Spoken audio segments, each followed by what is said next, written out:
अस्सलाम वालेकुम। Welcome to AUKFX start in forex.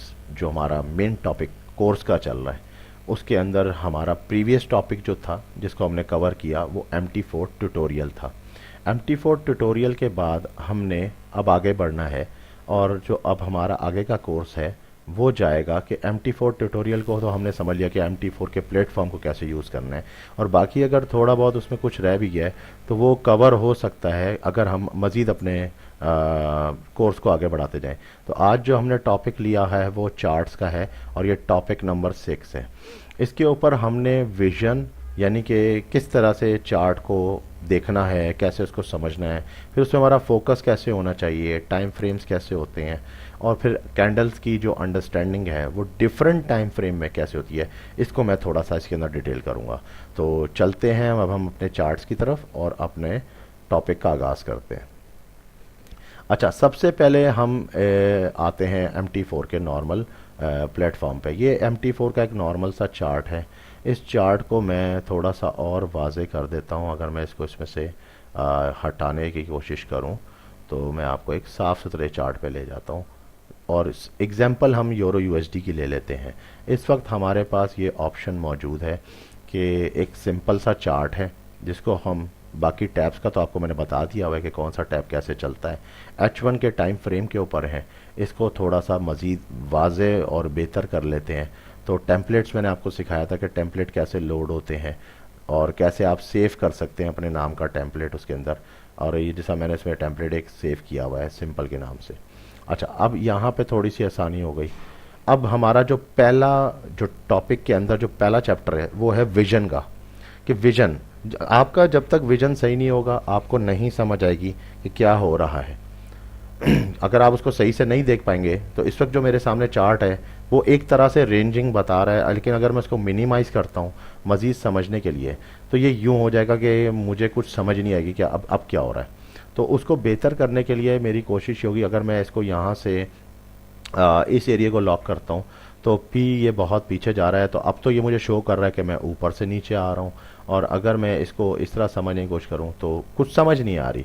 तो एक नए बंदे को, बिगनर को बहुत ज़्यादा प्रॉब्लम होती है इसके अंदर। आप देखें मैं मंथली चार्ट पे जा रहा हूँ तो मंथली में फिर आपका जो चार्ट का टाइम फ्रेम है वो बढ़ जाता है। यानी कि मिसाल के तौर पे इस वक्त जिस पोजीशन पे आप खड़े हो, ये पोजीशन ये बता रही है कि इस वक्त एक कैंडल एक महीने की कैंडल है। यानी कि जिस कैंडल पे अगर आप इन्वेस्ट करने का सोच रहे हैं तो फिर आप ये ज़रूर ज़हन में रखें कि अगर आपने यहाँ पे इन्वेस्ट करना है और यहाँ तक का बाय लेना है तो कम से कम भी आपको महीनों में सब्र करना पड़ेगा उस ट्रेड के लिए। अब आप यहाँ से अंदाज़ा लगा लीजिए। तो इस चीज़ को ही हमने समझना है कि किस तरीके से हम, तो सबसे पहले हम विजन के ऊपर आते हैं। अब विजन को कैसे कंट्रोल करना है, दो तरीके हैं। पहला तरीका कि आप विजन के साइड पे जो स्केल है इसको आप ऊपर नीचे देखें, रिड्यूस, और इसको ये जो कॉन्ट्रैक्ट कर रहे हैं और आप इसको जो है एक्सपेंड कर रहे हैं, ये आप यहाँ से कर सकते हैं, एक चीज़। दूसरी चीज़, इससे हमें ये फ़ायदा होता है कि जो हमारी जो कैंडल का साइज़ है उसका हमें अंदाज़ा हो सकता है कि इसकी बॉडी का मास क्या है। लेट सपोज कि मैंने इसको कॉन्ट्रैक्ट पे रखा हुआ है, तो अब ये बिल्कुल कॉन्ट्रैक्ट पे, मुझे तो समझ नहीं आ रही कि ये हो क्या रहा है। आप इससे क्या अंदाज़ा लगा सकते हैं और क्या जजमेंट कर सकते हैं। लाजमी है कि अपने चार्ट को एक्सपेंड पे रखें ताकि आपको कैंडल के साइज़ का अंदाज़ा हो सके और आपको ये भी पता लग सके कि उसके अंदर जो जो मूवमेंट हुई है कारोबार की वो कितना मोमेंटम था उसके अंदर। ये देखें, जैसे अब ये लंबी सी कैंडल है तो उसके अंदर मोमेंटम क्या है। तो अगर मिसाल के तौर पे मैं इस वक्त ये कैंडल्स को देखूं तो इन कैंडल्स का अगर आप साइज़ देखें तो अगर आपका विजन सही नहीं होगा तो आप इस चीज़ को नोट डाउन नहीं कर सकते, तो आप कोई अगला नेक्स्ट स्टेप या डिसीजन नहीं ले सकते।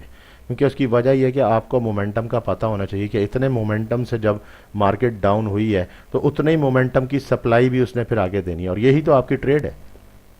इसी ट्रेड को हम ये बुनियादी जो स्किप कर जाते हैं। एक बात मैं और आपको ऐड कर दूं, मेरी वीडियोस इस वक्त बहुत से लोगों को ऐसे लग रहा है कि जैसे ये रिपीट ही कर रहा है, ये वो चीज़ें बता रहा है जो हमें ऑलरेडी पता है। आपको कुछ नहीं पता, मैं आपको क्लियर बता रहा हूँ। क्योंकि आप वो कर रहे हैं कि अगर आप वीडियो को देख रहे हैं और स्किप कर रहे हैं कि मेरे काम की चीज़ नहीं, मेरे काम की चीज़ नहीं, तो आपके काम की चीज़ की जो जो असल में जो मेन बात है वो बात में वजन ही तब पड़ता है जब आप उसकी बेसिक्स को समझें। अगर आप उसकी बेसिक्स को समझने की कोशिश ही नहीं कर रहे हैं, और आप अपने ड्रीम में हो कि मैं बस वो चीज़ ऐसी पकड़ लूँ जो मुझे इंटरनेट पे मिल जाएगी, कि कोई बंदा मुझे बताए कि ख़जाने की चाबी किधर है और मैं वो ख़जाना खोल लूँ। सर सॉरी टू से कि फिर आप बेहतर ये कि अपना टाइम ज़ाया कर रहे हैं, आप कोई और काम कर लें। कोई भी काम हो उसके अंदर ज़रूरी है कि उसके बुनियादी पॉइंट्स को अच्छी तरह समझें। अच्छी तरह समझेंगे तो आपको मार्केट में रहते हुए आपने परफॉर्म करना है। आप उस वक्त कैसे परफॉर्म करेंगे जब आपको इन चीज़ों का पता ही नहीं होगा। तो ये चीज़ पे ज़रा बराए मेहरबानी थोड़ा सा फोकस करें, वीडियो को स्किप ना करें, वीडियो को समझें और उसको कोशिश करें कि टॉपिक बाय टॉपिक लेके चलें। मैं आपको एक एक स्टेप, एक एक सीढ़ी का ऊपर लेके चल रहा हूँ। वो इसलिए लेके चल रहा हूँ, चाहूँ तो अभी मैं 10 मिनट में पूरी बात ख़त्म कर दूंगा, लेकिन उस पूरी बात का कोई फ़ायदा नहीं, आपको नहीं पता चलेगा ये इन्होंने क्या कहा है और ये कौन सी स्ट्रैटेजी है। स्ट्रैटेजी बेसिक्स को समझते हुए फिर आगे जाके आपका जो ट्रेडिंग स्टाइल है उस पर क्या सूट करता है उसके मुताबिक ही बनेगी। तो थोड़ा सा आपको पोलाइट होके चलना पड़ेगा। और जो दोस्त इसके ऊपर कमेंट्स कर रहे हैं, मैं उनके कमेंट्स को बहुत ज़्यादा अप्रिशिएट करता हूँ। मैंने यहाँ तक उनको कहा है कि जो मेजर इश्यूज़ आपके जितने भी हैं वो आप मुझे हाईलाइट कर दें, मैं आपको उसके ऊपर पूरा सबक जो लेक्चर है वो सारा इसके अंदर कवर करके दे दूंगा। तो वो आपका भी काम बन जाएगा उसी में, और हाथ क्या था, हमारा कोर्स भी चलता रहेगा। तो अब हम आगे बढ़ते हैं, अपने पॉइंट पे आते हैं कि अब फोकस। अब ये बात थी इंपॉर्टेंट। अब इस चीज़ को हम इस नज़रिए से समझें जो मैं पहली बात समझाई कि अगर ये कॉन्ट्रैक्ट पे होगा इस तरह से, अब मुझे बताएं कि इस पोजीशन में अगर मैं इस बात को समझना चाहूँ कि मार्केट कितने वॉल्यूम से गिरी है, तो क्या मतलब मैं इसको क्या समझूँ कि ये बहुत ज़्यादा गिर गई है। अब आप खुद देखें इसका साइज़ क्या हो गया। आपको क्या समझ आ रही है इसमें? कुछ भी समझ नहीं आ रही। बस ये पता है कि ठीक है ये एक वेव हुई है, उसके बाद तो मार्केट साइड वे चल रही है। ये आपका रॉन्ग तरीका आपको ट्रेडिंग में नुकसान कर सकता है, ये लॉस है, क्योंकि आप उस चीज़ को समझ ही नहीं रहे। अब आप किसी एक एनवायरनमेंट में किसी ग्रुप में बैठे हुए हैं, ग्रुप में आपको कोई कह रहा है कि मार्केट अप ट्रेंड है, ठीक है, लेकिन जब आप अपने चार्ट को ही सही नहीं खोला हुआ तो आपको कैसे पता लगेगा? आप तो बोलेंगे नहीं ये तो साइडवेज है, इसको साइडवेज कहते हैं। ठीक हो गया? तो इसलिए चार्ट की एनालाइजिंग के लिए हमें किसी एक चार्ट पे रिलाई नहीं करना होता। एक असूल ये भी है, वो किस तरह कि जैसे अब मैं इसको जब मज़ीद ओपन करूंगा, ये देखिए मैं इसको एक्सपेंड करता जा रहा हूं, अब आप कह सकते हैं कि हाँ ये साइड वे नहीं थी, ये अब अप ट्रेंड हुई है। तो अब देखिए अब दोनों बातों में कितना फ़र्क आ गया। तो ये बड़ी इंपॉर्टेंट बात है जो मैंने आपको बताई कि इस चीज़ का आपने ख्याल रखना है कि ये जो साइड स्केल है, इस साइड स्केल को कैसे आपने कॉन्ट्रैक्ट और एक्सपेंड करना है, ये आपने बात को सबसे पहले समझना है। ये आपके हाथ पे होना चाहिए, और ज़्यादातर बिगनर्स को इन बातों का पता ही नहीं होता। अच्छा, अब आ जाए नेक्स्ट टॉपिक पे।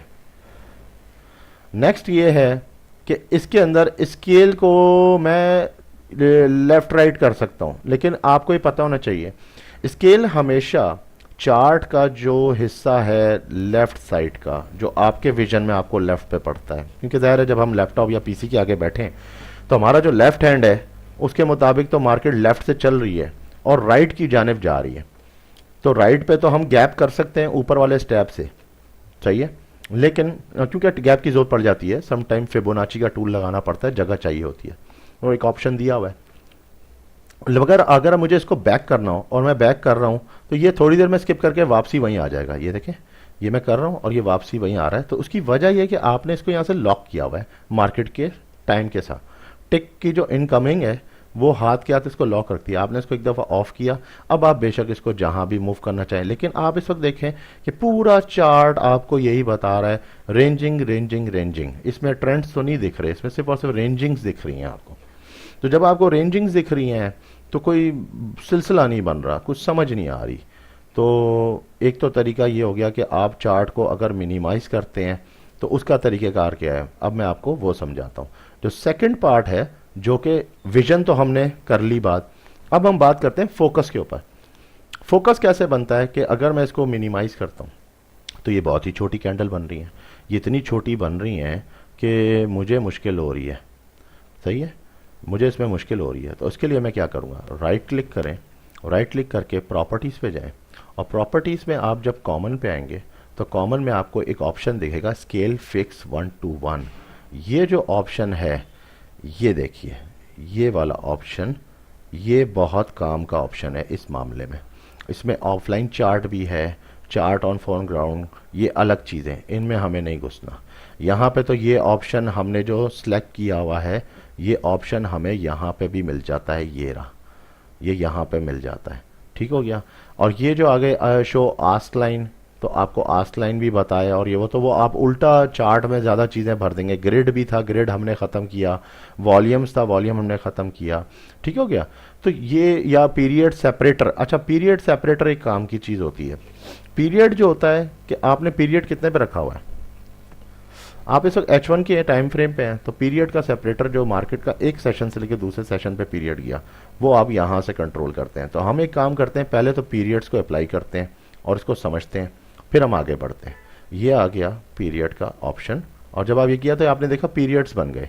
यानी कि अब ये जो पीरियड बता रहा है, ये अगर हम देखें कि एक पीरियड के कितने लेके कहाँ से लेके कहाँ तक का है, ये पीरियड बनता है, ये बता रहे हैं नीचे के 2018, 12 और 20, यानी कि 20 तारीख 12वां महीना 2018, और नेक्स्ट पीरियड जो आता है वो 20 तारीख के बाद 21 तारीख आ जाता है। यानी कि ये एक पीरियड सेपरेटर पूरा एक डे का मूवमेंट है, और बेसिकली तो इसकी बहुत ज़्यादा इंपॉर्टेंस है चार्ट में, ख़ास तौर पे मेरे लिए तो बहुत ज़्यादा इंपॉर्टेंस है, क्योंकि मैं ये काउंट करता हूँ डे के हिसाब से।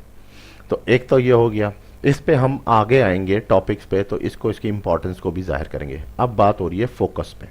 फोकस के लिए अब आप दोबारा जाते हैं, और अब आप यहाँ पे राइट क्लिक करके प्रॉपर्टीज़ में आए, तो प्रॉपर्टीज़ में दोबारा अब आप स्केल फिक्स 1 to 1 जब आप इसको कर देते हैं क्लिक, ये ऑटोमेटिकली नीचे वाला भी चेक बॉक्स इसके साथ ही हो जाएगा। अब आप क्या कर सकते हैं, अब आप देखें तो स्केल को अप एंड डाउन भी कर सकते हैं, और अप एंड डाउन की वजह से आपका स्केल पूरा आपके हाथ में एक छोटी सी स्क्रीन के अंदर आ गया। ट्रेडिंग के अंदर आपका विजन जितना ज़्यादा वाजे होगा, लेट सपोज कि मेरे लैपटॉप की स्क्रीन बहुत छोटी है और मैं इसके साथ एक 32 इंच का एक बड़ा कोई एलसीडी लगा देता हूँ, और उसमें, तो ये मेरे लिए बहुत अच्छी बात है। अगर आप कर सकते हैं तो ये आपके लिए बहुत अच्छी बात है, लेकिन अगर वसाइल नहीं है या कोई ऐसी बात है तो ज़रूरत नहीं है, काम इस पे भी चल सकता है। काम तो लोग मोबाइल पे भी चला रहे हैं, लेकिन मोबाइल में फिर क्यों लोग कहते हैं कि आप ट्रेडिंग ना करें? सारी बात फोकस और विजन पे आ जाती है। ये वो इंपॉर्टेंट चीज़ है कि जब गाड़ी के शीशे से आपको कोई नज़र ही नहीं आ रहा, आप गाड़ी कैसे चलाएंगे? आपका जब फोकस और विजन ही नहीं होगा, एक क्रिकेटर अगर बॉल को फोकस नहीं करेगा तो कैसे बॉल पे हिट करेगा? ये बहुत इंपॉर्टेंट रोल है आपकी ज़िंदगी के अंदर। तो इसी तरह हमने, क्योंकि किसी चीज़ को देख के कुछ करना है, तो विजन और फोकस एक इंपॉर्टेंस रखता है, इसलिए ये चैप्टर कोर्स के अंदर डाला गया है। तो ये एक इंपॉर्टेंट चीज़ है। अब आप आगे बढ़ें। अब मज़ीद हम इसमें क्या कर सकते हैं, मैंने आपको एक तो साइड से कॉन्ट्रैक्ट और रिड्यूस करना बताया, स्केल फिक्स कैसे होता है वो करना बताया, ठीक हो गया।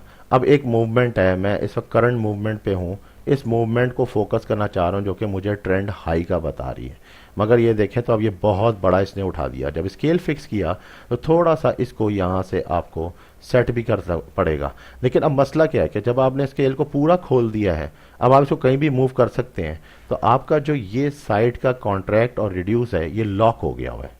आपको इसको अनलॉक करने के लिए राइट क्लिक करना पड़ेगा और दोबारा से स्केल फिक्सिंग में से हटना पड़ेगा। स्केल आपने क्योंकि फिक्स कर दिया था, अब आप इस पे जब आएंगे, अब आप इसको रिड्यूस कर लें जितने पे भी रिड्यूस करना चाहते हैं।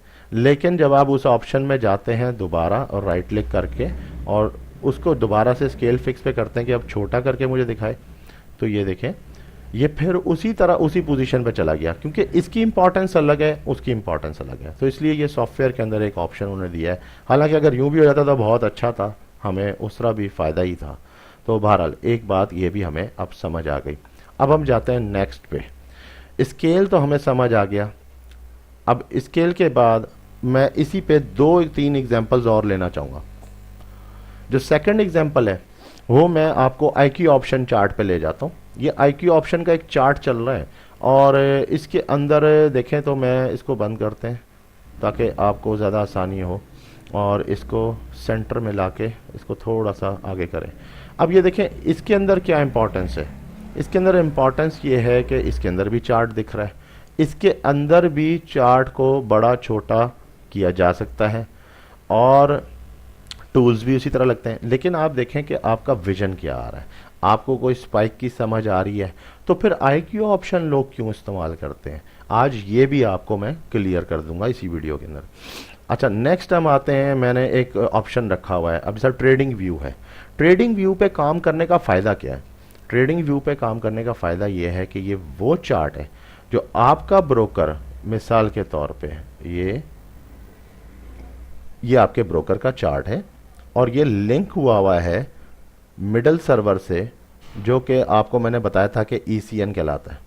और इसके बाद फिर आप डायरेक्ट इंटर बैंक से कनेक्टेड होते हैं, ठीक है, आपके जो सेशंस चल रहे होते हैं उन बैंक्स के साथ आप कनेक्टेड होते हैं। तो ये चार्ट बेसिकली इस तरह है। अब जो ट्रेडिंग व्यू का चार्ट है वो डायरेक्टली इधर से रन हो रहा है, यहां से ट्रेडिंग व्यू रन हो रहा है। तो ट्रेडिंग व्यू के चार्ट को लेके बहुत सारे ब्रोकर्स अपने चार्ट को रन कर रहे होते हैं। तो इसमें लेट टाइमिंग की वजह से हम क्विक रिस्पॉन्स पे आए, प्लस जो कैंडल साइज है, कैंडल के जो साइजेस हैं और जो उनकी विक्स है और जो उनकी एक्यूरेसी है वो हमेशा ट्रेडिंग व्यू पे मिल जाती है। उसकी वजह क्या है? मिसाल के तौर पे यहाँ पे मार्केट इस वक्त 1.14461 पे है, और जब मैं इसी मार्केट को 1.14460 से अपने आईसी मार्केट के चार्ट को चेक करता हूँ तो 1.14460, क्योंकि ये भी एक ECN अकाउंट है, ये भी एक ECN अकाउंट चल रहा है, इसलिए ये बता रहा है। अब हम इसी को चेक करते हैं IQ ऑप्शन पे, तो ये चल रहा है 1.145 समथिंग, कुछ ऊपर नीचे अप डाउन चल रही है। अब ये आ रहा है 1.14460, मगर आप ये देख रहे हैं कि इसकी जो फास्ट हुआ है 20 और ये वो, इसमें थोड़ा सा फर्क, आखिरी नंबरों के डिजिट का फर्क क्यों आ रहा है, ये इंपॉर्टेंट बात समझने की है। अब हम ट्रेडिंग व्यू पे आते हैं वापसी, और इधर मैं अब आपको समझाता हूँ कि अगर आप देखें तो वो मूवमेंट इतनी हार्श मूवमेंट नहीं आ रही, बड़ी ही पीसफुल और काम मूवमेंट है जो कि ऊपर की तरफ जा रही है स्टॉक मार्केट को लेके। तो यहाँ पे अब मैं आपको समझाता हूँ, ये जो प्राइस है, इस प्राइस के अंदर जो न्यूमेरिक्स में 2, 1 या 4 का जो भी डिफरेंस आ रहा है, जो इसका डिफरेंस है वो उस ब्रोकर का बीच में स्प्रेड है। तो स्प्रेड की वजह से उसकी प्राइस में चेंज हो सकता है। हमें कहीं से मिसाल के तौर पे एक सिग्नल मिलता है, एक सिग्नल मिलता है कि यूरो USD को बाय करना है, यूरो USD बाय करना है, और इस वक्त मार्केट डाउन की तरफ आ रही है। अब मिसाल के तौर पे मार्केट यहां से नीचे आ रही है, कोई आपको कहता है आप बाय कर लें। अब बाय की जो वो आपको प्राइस बता रहा है वो प्राइस ऐसी दे रहा है जो कि एक्यूरेट है और वो ट्रेडिंग व्यू के दरमियान। अब क्या होता है, आपने वहां पे अपना एक बाय स्टॉप लगा दिया या बाय लिमिट आपने सेट कर दी। अब वहां से आपकी ट्रेड पेंडिंग ऑर्डर पे है, मार्केट आई नीचे हुई, मगर क्या हुआ कि आपका बाय जो था वो हिट ही नहीं हुआ और मार्केट ऊपर चली गई। ये वही फर्क था जो इस चीज का डिफरेंस था, जो अगर आप बुनियादी तौर पे पहले समझ लेंगे तो आगे आपको इन चीजों की प्रॉब्लम नहीं आएगी। तो एक बात ये भी क्लियर हो गई। अब हम आ जाते हैं कि ये विजन जो फोकस है, फोकस के अंदर एक और इम्पॉर्टेंट चीज़ क्या आती है, वो आती है टाइम फ्रेम्स की। टाइम फ्रेम्स क्या हैं उन पे ज़रा डिस्कशन कर लेते हैं ताकि मज़ीद बातें और क्लियर होती चली हैं। मैं दोबारा IC मार्केट्स पे जा रहा हूँ। टाइम फ्रेम के अंदर इस वक्त हम H1 के अंदर है। अब H1 की बात को फोकस करने के लिए मिसाल के तौर पे मैं थोड़ा सा इसको और वाजे करना चाहूँगा ताकि आपको और अच्छे तरीके से समझा सकूँ, ठीक है। ये देखिए जी, अच्छा अब जनाब हमने क्या करना है, यहाँ पे देखें M1 है, M5 है, M15 है। हम M15 ले लेते हैं। M15 के अंदर हमारे पास जो कैंडल्स आ रहे हैं वो अगर आप नोट करें, इस वक्त हम एक ख़ास पोर्शन लेंगे, उस पोर्शन को ब्रेक करके देखते हैं। टाइम फ्रेम ब्रेकिंग का होता है, यानी कि अगर आप 1 मिनट के अंदर रहते हुए काम करते हैं तो 1 मिनट की जब 5 कैंडल्स हो जाएंगी, यानी कि 5 कैंडल्स 1 मिनट की हो जाएंगी, तो वो M5 के ऊपर एक पूरी एक कैंडल बनेगी। अब आप यहाँ से समझ लें कि इसकी जो है 5 कैंडल M1 की 5 कैंडल M5 की एक 1 कैंडल बनेगी, ओनली एक 1 कैंडल बनेगी। अब M5 की जो 3 कैंडल्स होंगी वो नेक्स्ट M15 की कैंडल्स बनेंगी। इससे आपको समझ आती जा रही है। अब M15 की जो 2 कैंडल होंगी वो आगे M30 की कैंडल बन जाएगी, फिर M30 की जो 2 कैंडल होंगी वो आगे H1 बनेगा। तो H1 के बाद अब आप इधर आ जाएं कि M15 की अगर मैं 4 कैंडल कर दूं तो सीधा सीधा H1 की एक कैंडल बनती है। तो इस तरह आपको इसकी मल्टीप्लिकेशन से समझना है कि इसको टाइम फ्रेम के अंदर अगर कैंडल्स को ब्रेक करें, क्योंकि ट्रेडिंग में यहां से एंटर होना और यहां एग्जिट हो जाना ये एक परफेक्ट किस्म की ट्रेड होती है जो आपको पैसा देती है। ठीक है, तो आपके लिए इंपॉर्टेंट रखती है कि आप ये जो मूवमेंट्स में अभी जो कैंडल्स आई हैं इस वक्त M15 के ऊपर रहते हुए, अब M15 पे ये पोर्शन है क्या, आपने इस पोर्शन को समझना है। तो इस पोर्शन को जब समझना है तो इसके लिए आप उसको क्लिक करेंगे तो समझ में आएगी। तो अब हम इसकी एग्जांपल्स लेना शुरू करते हैं। मैं थोड़ा सा पहले इसको ज़रा क्लियर कर लेता हूँ।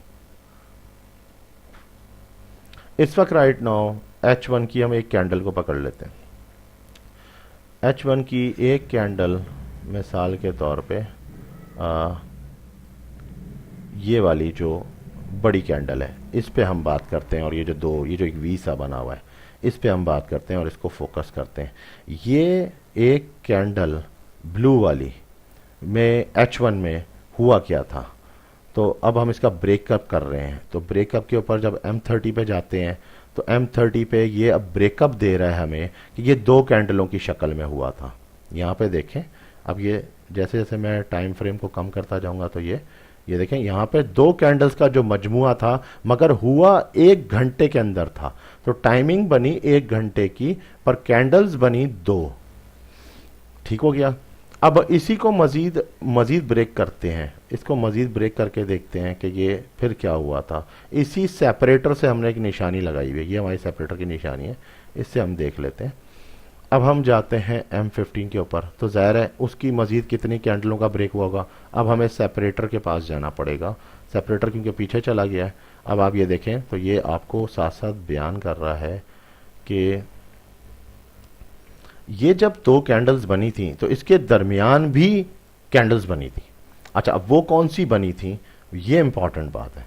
अब आप खुद देख लें कि जब हम M15 में 1 घंटे को तो हमें कहता है 4 कैंडल्स होंगी, तो ये अब आप मूवमेंट देख लें कि वो 4 कैंडल्स की मूवमेंट ये आ रही है कि उनमें से एक तो ये बना था डॉजी, फिर बनी थी ये वाली कैंडल, फिर एक बीच में ये कैंडल भी आई जिसने अपना एक टाइम लिया, बीच में 15 मिनट के लिए मार्केट को नीचे रखा, और फिर एक ऊपर गई कैंडल। तो ये पूरा मजमुआ 1 घंटे की एक कैंडल बना। इससे अब आपको समझ आ रहा होगा कि कैंडल्स की टाइमिंग का, टाइम फ्रेम का कितना बड़ा मतलब इसमें दारोमदार है। तो ये चीज़ हो गई। अब हम थोड़ी सी कोई एक बड़ी एग्जांपल ले लेते हैं और इसको यहाँ से हटा देते हैं, बड़ी एग्जांपल लेते हैं। मैं H4 पे जा रहा हूँ और H4 के अंदर मुझे ये काउंट करना है कि इस वक्त H1 की ज़ाहिर है 4 कैंडल मिल के एक H4 बनती हैं। तो H4 की एक कैंडल पकड़ते हैं, हम एक टॉप की कैंडल लेते हैं ताकि हमें हाई लो का भी अंदाज़ा रहेगा, और हम एक उस पर निशानी लगाने के लिए एक यहाँ पे रेजिस्टेंस लाइन ले लेते हैं।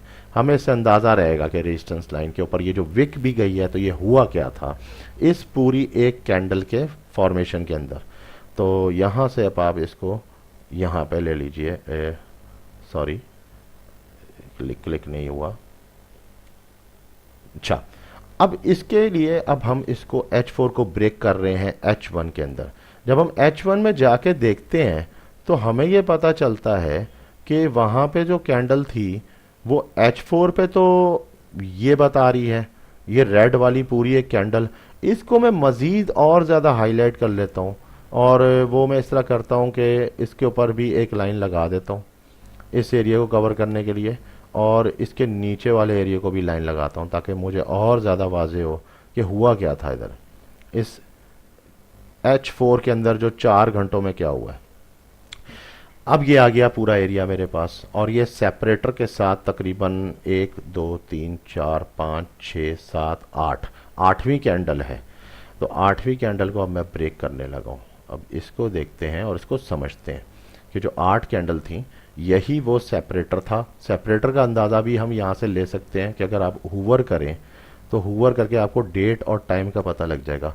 तो ये जो टाइमिंग थी ये बेसिकली थी 2019 1-2, ये 8 बजे की टाइमिंग है। हमने 8 बजे को फोकस करना है। 8 बजे यानी 8 घंटे के बाद जो नेक्स्ट घंटे की थी वो 12।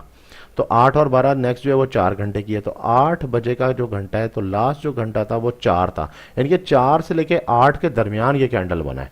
तो अब हमने इसको 4 से 8 के दरमियान देखना है कि 4 बजे से लेके 8 के दरमियान ये आ गए 8, और ये यहाँ से 4 शुरू हुआ है, ठीक है, ये 4 हो गया। इस डॉजी पे आके 4 बजे थे और 4 बजे से लेके ऊपर गए, तो इस डॉजी पे आके आपके 8 बजे थे, तकरीबन ये 8 बजे थे। लेकिन अब आप नोट करें तो मार्केट फिर और भी ऊपर गई थी, फिर नीचे भी आई थी। तो ये सारा जो प्रोपोर्शन है, अब आप इस बात को ब्रेक करें, और ब्रेक में जब आप देखें तो ये एक कैंडल जो स्पाइक बना रहा था, ये वो स्पाइक है, ये वो स्पाइक का एरिया है जो मैं आपको समझाना चाह रहा था। ये आपने देख लिया कि ये पूरा स्पाइक का एरिया ये वो है जो स्पाइक थी। अब जो बीच की कैंडल थी और जो उसका जो नीचे का रेंज था, अब यहाँ से हम ऊपर के ऊपर जाएं तो मजीद एक और स्पाइक भी आ रही है, ये भी हमारे पास स्पाइक आ रही है, ये भी स्पाइक आ रही है, जो बीच का एरिया। अब जो नीचे का एरिया था वो फिर हमारे पास ये एरिया आ रहा है। तो इसके अंदर जो हमारी जो कैंडल उन्होंने जो इसको कट की हैं, जो टोटल कैंडल थी रेड वाली, वो ये पोर्शन था, ये था आपका वो पोर्शन जिसका ब्रेक क्या बना कि अब उसका ब्रेक एक एक घंटे के अंदर पहले उसने एक डॉजी फॉर्म किया, फिर उसने कैंडल्स बनाना शुरू की।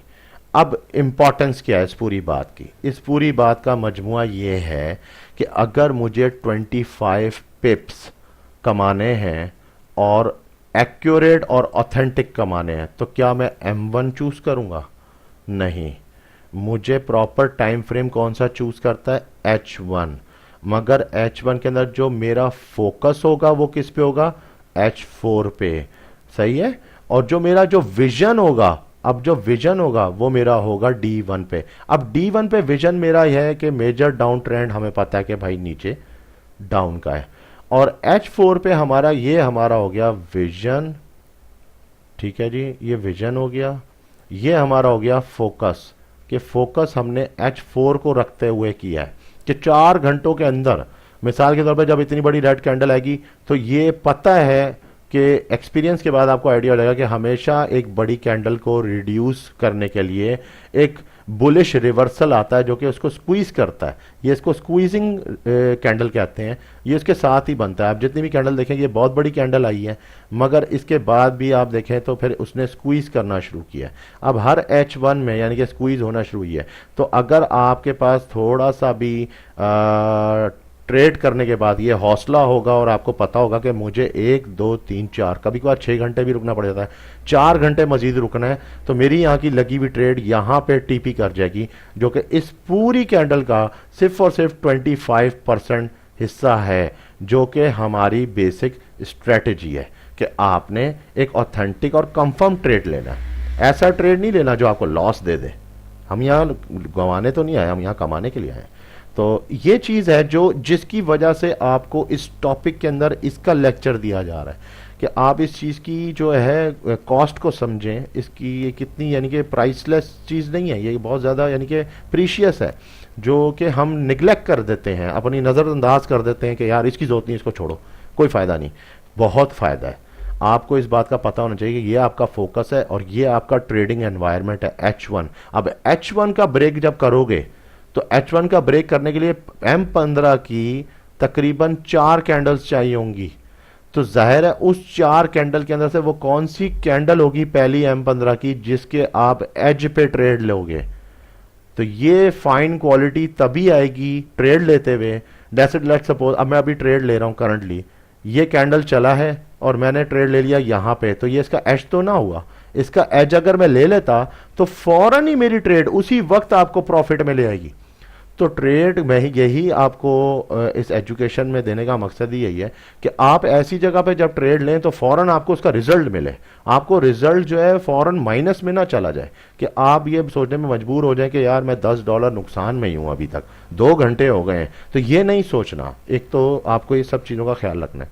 तो चार्ट्स के अंदर रहते हुए खैर बहरहाल ये टॉपिक कवर कर दिया है मैंने, और इंशाल्लाह अब जो टाइम फ्रेम थे वो भी आपको समझ में आ गया कि टाइम फ्रेम्स को किस तरीके से समझना है, कि टाइम फ्रेम की अहमियत क्या है इस पूरी ट्रेडिंग के अंदर। तो ही मैं आगे जब आपको कोई मास्टरिंग कोर्स कराने पे लेके आऊंगा और उसकी जो मास्टर सब्जेक्ट्स हैं वो समझाऊंगा, तो वो समझ भी आएंगे। अगर मैं डायरेक्ट अभी सारी किताब खोल के बैठ जाऊंगा तो पीछे आपकी बेस ही नहीं बनी हुई, आपको कुछ समझ नहीं आएगा, तो उससे कोई फायदा नहीं है। तो अभी फिलहाल तो हमने इसको यहां पे कवर किया है। अब हम नेक्स्ट में देखते हैं। मैंने आपको अब आईक्यू ऑप्शन की बात बतानी थी, जो आखिरी बात रह गई है इस पूरे चैप्टर वीडियो के अंदर। इंपॉर्टेंस क्या है? वो ये है कि आप अगर नोट करें कि इस वक्त मेरे पास मंथ तो है और वीक भी है, पर क्या मेरे पास ये D1 है? D1 को अगर मैं आधा करना चाहूं कि मुझे 12 घंटे के 2 कैंडल दिखा दो, क्या मैं देख सकता हूं? मेरे पास इसमें एक्सपर्ट यानी कि थोड़ा सा एक्सपर्टी लगानी पड़ेगी इस MT4 के अंदर ही रहते हुए। तो उसकी वजह से मैं अपने आप को फॉरन शिफ्ट करूंगा IQ ऑप्शन में, या कोई भी ऐसा प्लेटफॉर्म जो मुझे ये ऑप्शन देता हो कि उसके अंदर जो टाइम के इंटरवल्स हैं उसमें 12 आवर दिया हुआ है। तो 12 आवर में डे 1 की कैंडल के 2 टुकड़े करके बता सकता है कि इस वक्त कैंडल क्या है। अच्छा, अब इसकी इंपॉर्टेंस क्या है? ये क्यों किया जाता है? ये इसलिए किया जाता है कि ये जो कैंडल है, मिसाल के तौर पे ये कैंडल और ये कैंडल एक इंपॉर्टेंस दे रही हैं। इनमें से खास तौर पे जो ये वाला कैंडल है, ये एक हैमर है, तो ये आपको कैंडल पैटर्न्स में इंपॉर्टेंस देता है। जब आप कोई ऐसा कैंडल देखते हैं तो आपको ऑप्शन लगता है कि अब नीचे मार्केट की मूवमेंट हो चुकी है। जब आप कोई ऐसा कैंडल देखते हैं तो आपको लगता है कि मार्केट की अब ऊपर मूवमेंट हो चुकी है। तो क्या मतलब, अगर आप ये ट्रेड लेते हैं तो क्या आपको फायदा नहीं होगा?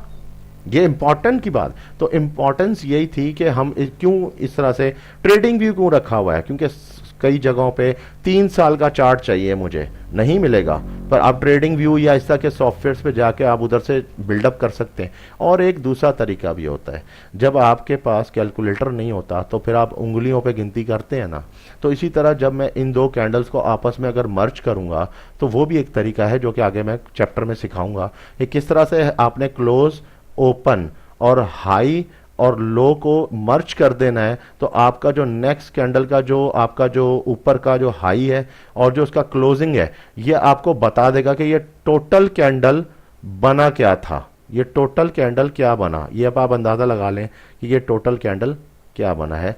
ये बना है ये कैंडल, दोनों का मजमुआ। तो ये अभी भी एक हैमर ही शो कर रहा है। तो ये चीज अब अगर आप में आ जाएगी और फास्ट आ जाएगी तो एक जजमेंट का आपका जो ट्रिगर करते हुए जब आप एक्शन लोगे मार्केट के ऊपर, आप बहुत ज़्यादा फास्ट तरीके से जल्दी जजमेंट कर लेंगे और रीड कर लेंगे।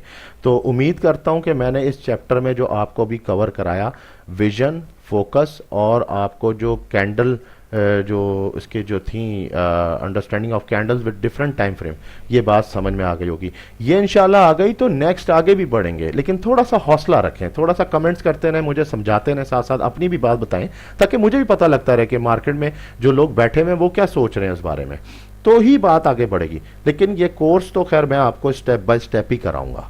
ये एकदम से अगर आप बोलें कि मुझे अभी 5 मिनट में सारी बात पता लग जाए तो ये खैर इतना मुमकिन नहीं है, उसमें कोई फ़ायदा भी नहीं है उस चीज़ का।